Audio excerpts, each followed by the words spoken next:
The space around the small ship hanging was quiet and dark. Commander Tejo sat in his captain's chair, watching the stars through the front window. His crew had been traveling for 3 weeks, looking for new rocks and metals to mine. It was supposed to be a simple job. "Commander, we're coming out of hyperspace now," said Engineer Bioram from her station. Her fingers moved quickly over the control panel. "Good. Let's see what we found out here," Tejo replied. He was tired from the long trip, but excited to explore new space. The ship shook gently as it dropped out of hyperspace. Stars appeared all around them, bright and beautiful. Tejo smiled. After 20 years of space travel, the sight still made him happy. "Scanning for asteroids," announced Dr. Soyoung from the science station. She was the youngest member of their small crew, but very smart. "I'm seeing some interesting formations about 2 million kilometers away." Tejo nodded. "Take us closer, Bioram," nice and slow. But something was wrong. Red lights started flashing. On the control panels, a loud alarm began to ring. "What's happening?" Tejo asked, standing up quickly. Bioram's face went pale. "Commander, I'm reading massive energy signatures all around us. Ships are appearing everywhere." Through the window, Tejo saw them. Hundreds of huge warships, each one 10 times bigger than the hangar. They had sharp edges and glowing blue lights. They looked angry and dangerous. "Unknown vessel, you will stop immediately," came a deep voice over the radio. "You are surrounded. Do not try to run." Tejo's heart beat fast. He had never seen ships like these before. "This is Commander Tejo of the exploration ship Hanggang. We are peaceful explorers from Earth. We mean no harm." There was silence for a moment. Then the voice came back, but now it sounded confused and scared. "Earth? What is Earth? You are not in our records. This is impossible." Dr. Soyoung looked at Tejo with worried eyes. "Commander, these ships are from the Valerian Empire. I've read about them in old books. They control most of the galaxy. Why would they be scared of us?" Bioram asked. "We're just one small ship." Before anyone could answer, a massive ship appeared right in front of them. It was so big that it blocked out the stars. The ship was black and gold, with weapons that could destroy planets. "You will come aboard our flagship immediately," the voice commanded. "Any attempt to escape will result in your destruction." Tejo knew they had no choice. "We'll come peacefully. We don't want any trouble." A bright blue beam shot out from the big ship and grabbed the Hongtan. The little ship was pulled into a huge bay inside the warship. Tejo and his crew watched in amazement. As the bay doors closed behind them, "I've never seen technology like this," Bioram whispered. "How did they make us stop without damaging our ship?" "Stay calm, everyone," Tejo said. "We're explorers, not fighters. We'll talk to them and sort this out." Armed soldiers were waiting for them when they left their ship. The soldiers were tall and thin, with blue skin and 3 eyes. They wore black armor and carried weapons that hummed with energy. "You will come with us," one soldier said. His voice was cold and unfriendly. They were led through long halls filled with strange lights and sounds. Other aliens stopped to stare at them. Tejo noticed that they all looked scared or confused. Finally, they reached a big room with a high ceiling. At the center was a tall chair where an important-looking alien sat. He had 4 arms and wore a uniform covered in metals. "I am Admiral Kethmer," the alien said. His voice was the same one they had heard on the radio. "I have been waiting to meet you. We're honored to meet you." Admiral Tejo replied politely. "I'm Commander Tejo. This is my crew, Dr. Soyoung and Engineer Bioram. We come in peace." Admiral Kethmer leaned forward. His 3 eyes stared at Tejo intensely. "Where did you come from? How did you get here?" "We came from Earth," Tejo said. "It's a planet in the Sol system. We were exploring this area looking for mining opportunities." The Admiral's face changed. He looked frightened. "Sol system, Earth, these names mean nothing to us, and that is impossible." "I don't understand," Dr. Soyoung said. "Why is it impossible?" An old alien with white hair stepped forward. She looked very old and very wise. "I am historian Velthera. For 50,000 years, the Valerian Empire has kept perfect records of every planet, every species, every ship. In the galaxy, nothing exists without our knowledge. But we exist," Bioram said simply. "We're standing right here." Velthara's hands shook as she held up a glowing device. "Our sensors showed that your ship appeared from nowhere. It uses technology we have never seen.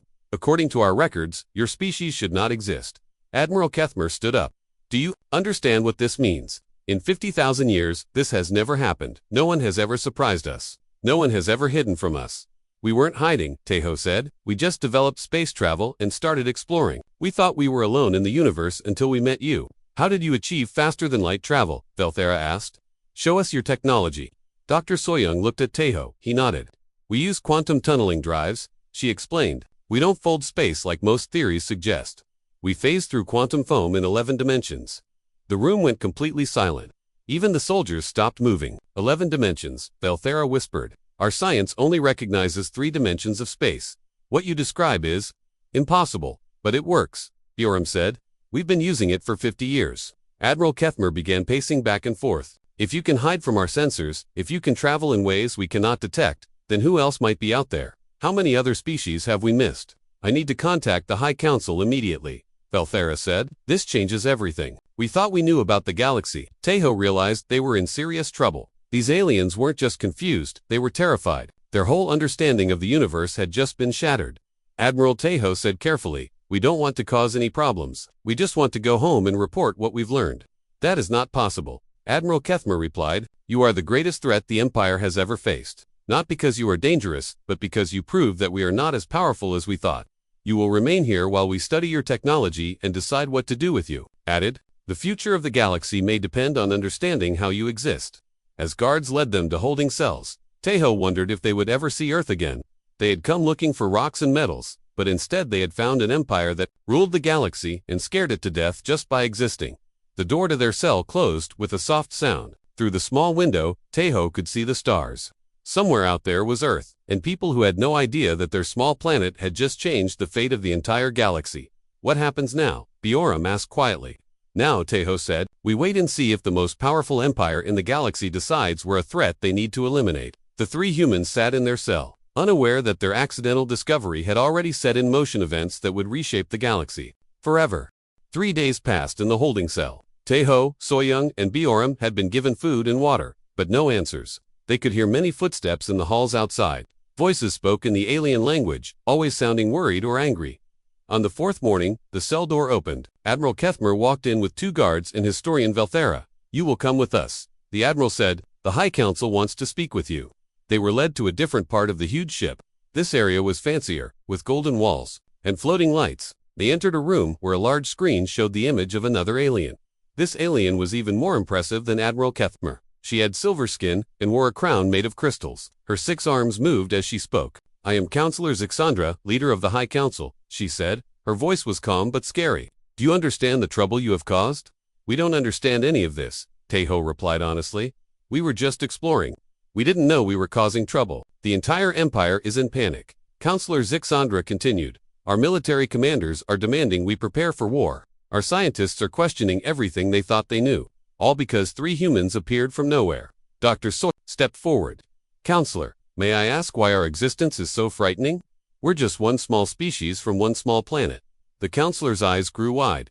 Just one species. Child, if you can hide from us, how many others are out there? Our power comes from knowing everything. If we don't know everything, then we are not as strong as we thought. Belthera activated a device that showed a map of the galaxy. Millions of stars filled the air around them. For 50,000 years, we have been the masters of this galaxy. We know every star, every planet, every species. This knowledge is our greatest weapon. But you missed us, BRM said quietly. Yes, Belthera whispered, and that terrifies us. Suddenly, alarms began ringing throughout the ship. Red lights flashed everywhere. A younger alien ran into the room. Admiral Counselor, more human ships have arrived. Admiral Kethmer's face went pale. How many? 20 ships, sir. They appeared just like the first one. Our sensors detected nothing until they were already here. Through the room's windows, they could see the new ships. They were bigger than the Hongong but still much smaller than the Valerian warships. The human ships looked simple and clean, with no weapons visible. This is Captain Jinwoo of the Earth Diplomatic Fleet, came a voice over the radio. We're looking for our missing exploration team. We come in peace. Tejo felt relief wash over him. That's our rescue team. Rescue team. Admiral Kethmer looked confused. How did they find you? All our ships carry tracking devices, Bioram explained. When we didn't report back, they would have followed our path? Counselor Zixandra looked angry. More humans means more problems. Admiral, prepare the battle fleet. Wait, Dr. Soyoung said quickly. Please, let us talk to them. They really do come in peace. Humans don't want war. How can we trust you? Belthera asked. Your very existence proves we know nothing about you. On the screen, Captain Jinwoo's ship moved closer. Admiral Kasmar, I believe you have 3 of our people. We would like to speak with you about getting them back safely. Admiral Kethmer looked at the counselor. She thought for a long moment, then nodded. Captain Jinwoo, you may send 1 representative to our ship, but know that you are surrounded by the Imperial fleet. Any hostile action will result in your destruction. Understood, Admiral. I'm coming aboard myself. An hour later, Captain Jinwoo entered the room. He was older than Tejo, with gray hair and kind eyes, but there was something about him that made even the Valerian guards step back. Commander Tejo, I'm glad you're safe. Jinwoo said. Then he turned to the aliens. I am Captain Jinwoo, speaking for the Earth government. We apologize for any confusion our arrival may have caused. Confusion. Counselor Zixandra's voice was sharp. You have appeared from nowhere, with technology we cannot understand. This is not confusion, this is a threat to our very existence. Captain Jinwoo nodded slowly. I understand your concern. Perhaps we can help each other understand. How? Admiral Kethmer demanded. Jinwoo looked at Dr. Soyoung. May I show them? Soyoung nodded. Jinwoo pulled out a small device and activated it. Suddenly, a hologram appeared in the air. It showed the galaxy, but not like the Valerian map. This map had layers upon layers of different colors. This is how humans see the galaxy, Jinwoo explained. Your sensors detect 3 dimensions of space. Our technology works in 11 dimensions. Belthara stared at the hologram. The colors, ... What do they represent? Different dimensional layers, Dr. Soyoung said. Your ships travel in the blue layer. We travel in the green layer. That's why you can't see us. But how is this possible? Belthara whispered. Captain Jinwoo smiled sadly. We've been watching you for 30 years. We know about your empire, your wars, your expansion. We chose to stay hidden. The room went completely silent. Even the guards stopped breathing. You've been watching us? Admiral Kethmer's voice was barely a whisper. Yes, Earth has been studying galactic politics for decades. We wanted to understand this galaxy before we revealed ourselves. Counselor Zixandra's image on the screen flickered with anger. You have been spying on us. Learning, Jinwoo corrected. We saw how you treat species that resist your expansion. We saw the wars, the conquests. We decided to wait. Wait for what? Belthara asked. For you to be ready for the truth. What truth? Admiral Kethmer demanded. Jinwoo looked at each of them carefully. The truth is that your empire controls less than 1% of the actual civilizations in this galaxy.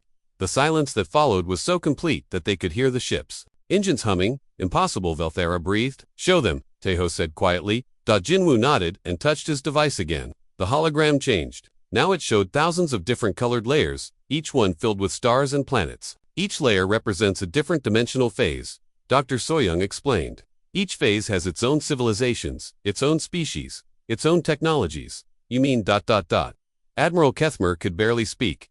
Yes, Captain Jinwoo said.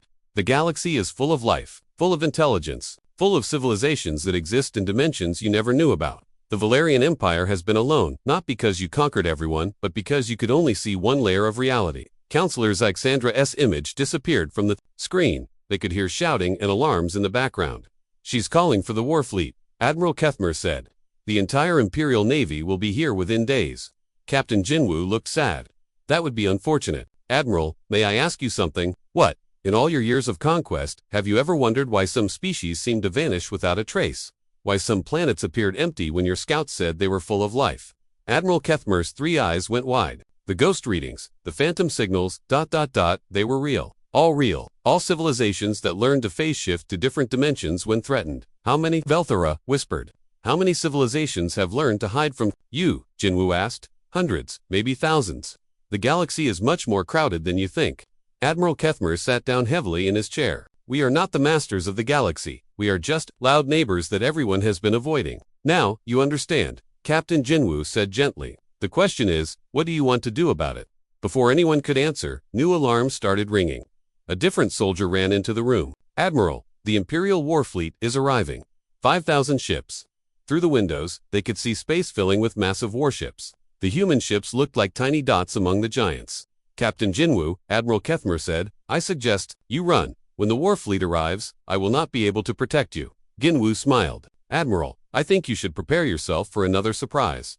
What do you mean? The war fleet is about to learn that humans are not as helpless as we appear. As the first Imperial warships took positions around the human vessels, space began to shimmer with strange colors. More human ships were appearing, but not from hyperspace. They were materializing from the dimensional layers themselves. In moments, the 20 human ships had become 200 then 2,000. Admiral Kethmer stared out the window in shock. How many ships do you have?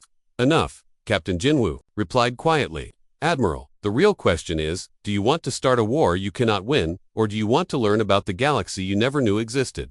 The fate of the Empire hung in the balance as 2 vastly different civilizations faced each other across the void of space. The space around the Imperial flagship was now filled with thousands of ships. The Valerian war fleet formed a massive circle, their weapons charged and ready. But they were no longer surrounding just 20 human ships.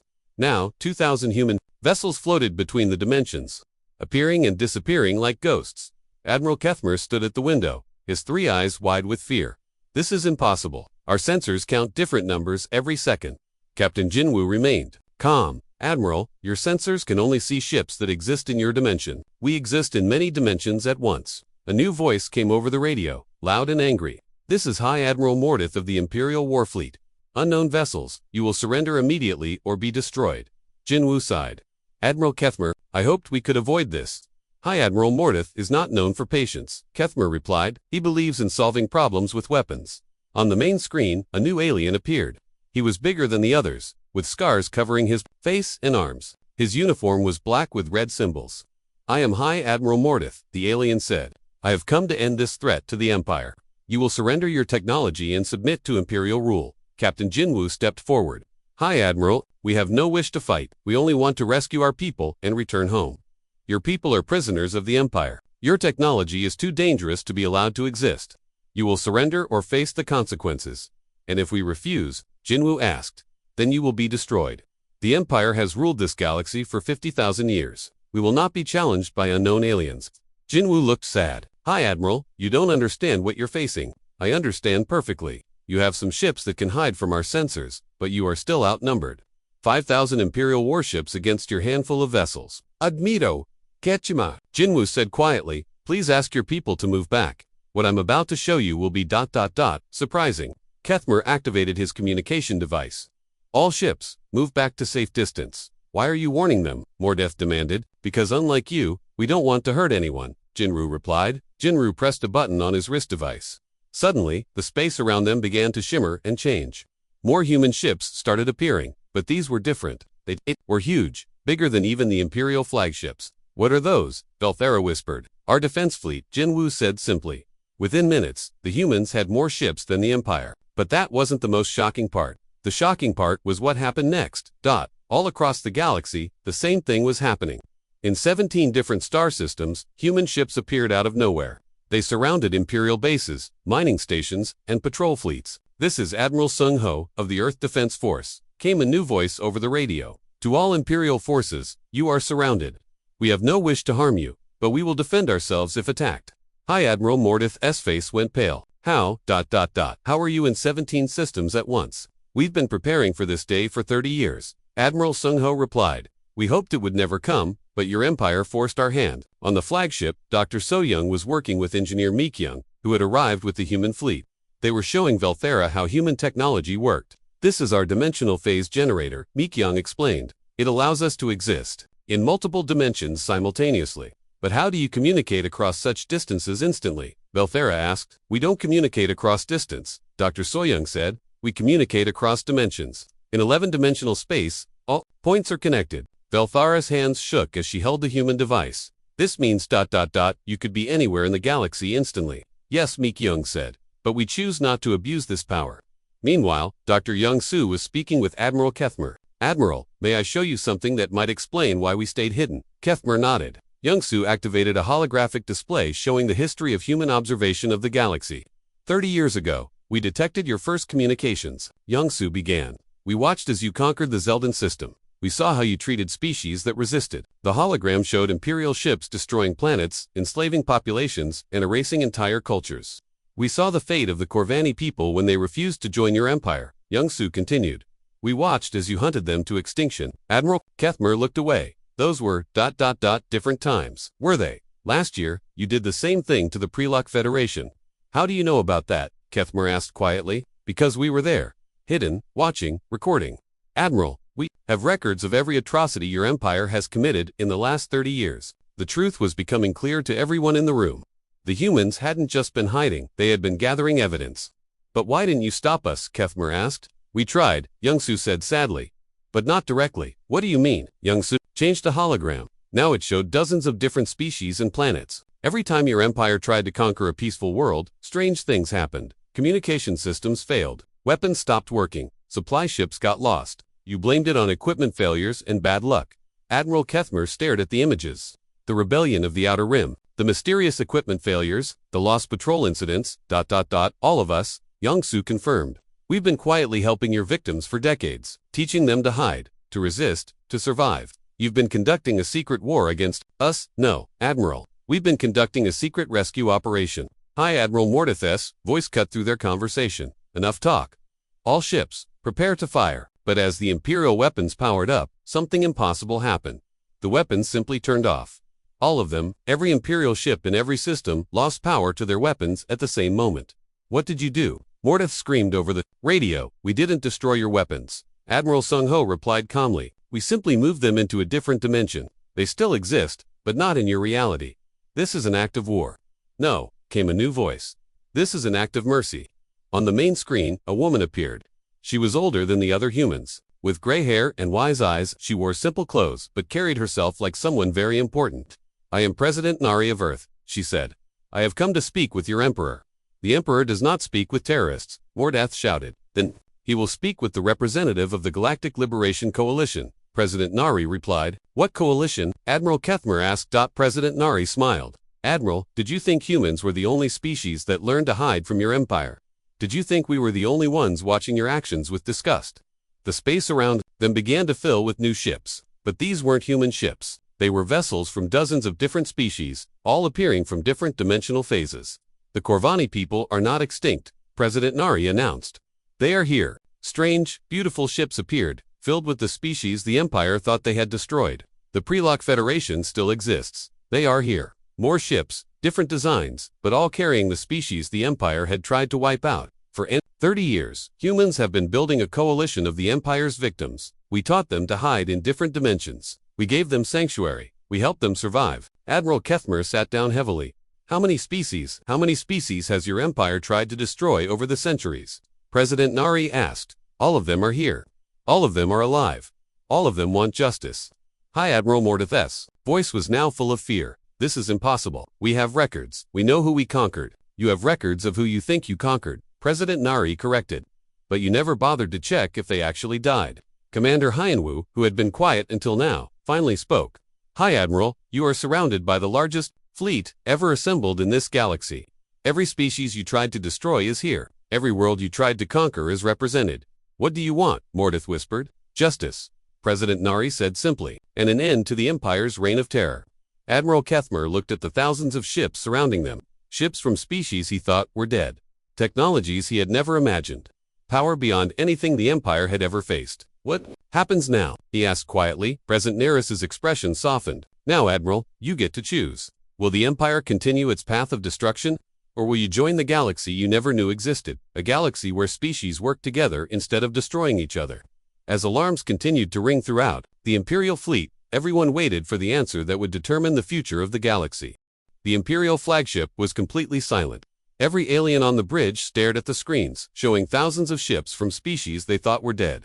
Admiral Kethmer's three eyes moved from ship to ship, recognizing designs from civilizations the Empire had destroyed decades ago. This cannot be real. High Admiral, Mordeth whispered over the radio. We saw them die. We have the records. President Nari's image on the main screen remained calm. You have records of attacks. You have records of planets going dark. But you never stayed to confirm the deaths. You assumed your job was done. A new voice came over the communications system. It was speaking in an alien language that made the Valerian translator struggle to keep up. That is a Corvani speaking, Belthera said in amazement. But their language was lost when we destroyed their homeworld. Their homeworld still exists, Dr. Youngsu said quietly. It's just hidden in the seventh dimension where your sensors cannot detect it. Admiral Kethmer stood up slowly. How many worlds? How many civilizations? Hundreds, President Nari replied. Every species your empire tried to wipe out has been given sanctuary. Every culture you tried to destroy has been preserved. Suddenly, space around the flagship began to shimmer. A massive portal opened, and through it came something that made everyone gasp. It was a planet, an entire planet, moving through dimensional space. Behold, President Nari said, the true homeworld of the Corvani people. The planet was beautiful, covered in crystal cities and floating gardens. Millions of beings could be seen on its surface, alive and thriving. Impossible, Admiral Kethmer breathed. We destroyed that world with planet-killer weapons. You destroyed a copy, Commander Hyenwu explained. We moved the real planet to safety before your attack. What you destroyed was an empty shell. We left behind. High Admiral Mordeth's voice cracked with fear. How long? How long have you been doing this? 30 years, President Nari said. Every time your empire marked a species for destruction, we got there first. We offered them a choice. Die at your hands, or disappear into the hidden dimensions. More portals opened. More planets appeared. Each one showed a thriving civilization that the Empire believed was extinct. The galaxy you thought you ruled, President Nari continued, was always mostly empty because the real civilizations were hiding from you. Admiral Kethmer sat down heavily in his command chair. We are not the masters of the galaxy. We are just bullies that everyone has been avoiding. Yes, President Nari said gently. But you can choose to be something different. On the bridge, Dr. Soyoung was working with Engineer Mikyung to show Velthara the true map of the galaxy. The holographic display showed layer after layer of dimensions, each filled with life. There are millions of species, Soyoung explained. Billions of worlds. The three-dimensional space your empire knows is just the smallest part of reality. Why didn't you contact us sooner? Velthara asked. Why let us continue believing we were alone? Because you weren't ready, Mikyung replied sadly. Your empire's first response to anything unknown is to destroy it. We had to wait until you were weak enough to listen. Weak enough, Admiral. Dr. Youngsu joined the conversation. Your empire is failing. Your resources are running out. Your military is stretched too thin. Your people are beginning to question whether conquest is worth the cost. Admiral Kethmer nodded slowly. There have been problems. Rebellions, supply shortages, equipment, failures, all caused by USUNSU confirmed. We've been slowly weakening your empire for decades, preparing for this moment. The moment when you reveal yourselves and destroy us. No, President Nari's voice came from the speakers. The moment when we offer you a choice. High Admiral Mordeth's image appeared on another screen. His scarred face was twisted with rage. I will not listen to threats from inferior species. All ships, prepare to ram the enemy vessels. But nothing happened. The Imperial ships simply floated in space, their engines dead. Your ships cannot move, Admiral Sung-ho explained over the radio. We've temporarily shifted your engines to a different dimension. No one will be hurt, but no one will be fighting either. This is an act of war, Mordeth screamed. No, came a new voice that made everyone freeze. This is an act of wisdom. On the main screen, a figure appeared that shocked every Valerian present. It was their emperor, Emperor Koltherin himself. But he was not on his throne ship. He was standing in what looked like a simple room with human guards nearby. My emperor, Admiral Kethmer gasped. Are you a prisoner? I am a guest, Emperor Koltherin said calmly. President Nari transported me directly from my throne room to her ship. I have been, educated about the true state of our galaxy. Hi, Admiral Mordeth's voice was full of confusion. But sir, how did they get past our defenses? The same way they have been getting past our defenses for 30 years. The Emperor replied, Mordeth, stand down all forces immediately. But sir, that is an order. Reluctantly, Mordeth gave the command. The Imperial fleet powered down their weapons and stopped moving. Emperor Koltherin looked tired and old. I have seen the records they have kept. Every world we destroyed, every species we eliminated, every culture we erased. But I have also seen the truth. None of them actually died. They were all saved. Saved by our enemies, Mordeth said bitterly. Saved by people who valued life more than power. The Emperor corrected. President Nari stepped into view beside the Emperor. Your Majesty has agreed to discuss terms for a new galaxy. What terms? Admiral Kethmer asked. Ambassador Jae-sung appeared on the screen with them. The Multidimensional Accords. A treaty that recognizes all dimensions of space as sovereign territory. No more conquest, no more destruction. Instead, cooperation and trade between all civilizations. And if we refuse, High Admiral Mordeth demanded, then your empire ends today. President Nari said simply, not through destruction, but through irrelevance. The galaxy will continue without you. Emperor Koltherin raised his hand. We will not refuse. I have seen what the galaxy truly is, a vast community of intelligent life working together. We have been alone, not because we were strong, but because we chose isolation over cooperation. Over the next several hours, representatives from hundreds of species began arriving. Each one had a story of how humans had saved them from imperial destruction. Each one had spent decades building new civilizations in hidden dimensions. Commander Taeho, who had started this whole situation by accident, found himself appointed as the first human ambassador to the new Galactic Council. Dr. Soyoung was chosen to head the Institute for Dimensional Studies, where scientists from all realities would work together.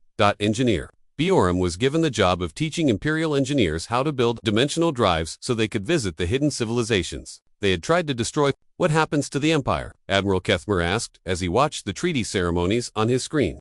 The Empire becomes something better, Ambassador Jae-sung replied. Instead of conquering galaxies, you help explore them.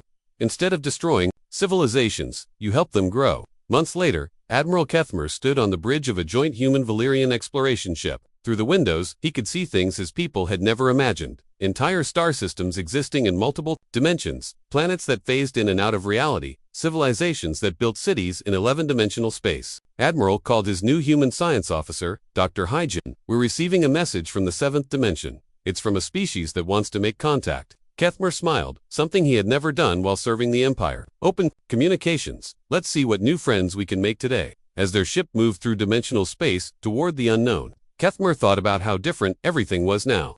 The Empire had spent 50,000 years trying to control the galaxy through fear and force. But in just a few months, they had learned that cooperation and friendship were far more powerful than any weapon. The greatest irony was that Commander Teho's small exploration ship, looking for rocks and metals, had discovered the greatest treasure in the universe, proof that the galaxy was full of life, intelligence, and hope. From his cell on that first day, Teho had wondered if they would ever see Earth again. Now he traveled freely between dozens of worlds, each one more amazing than the last. The galaxy that had seemed empty and hostile was actually crowded with friends they had never known existed, and in the hidden dimensions where civilizations flourished in peace.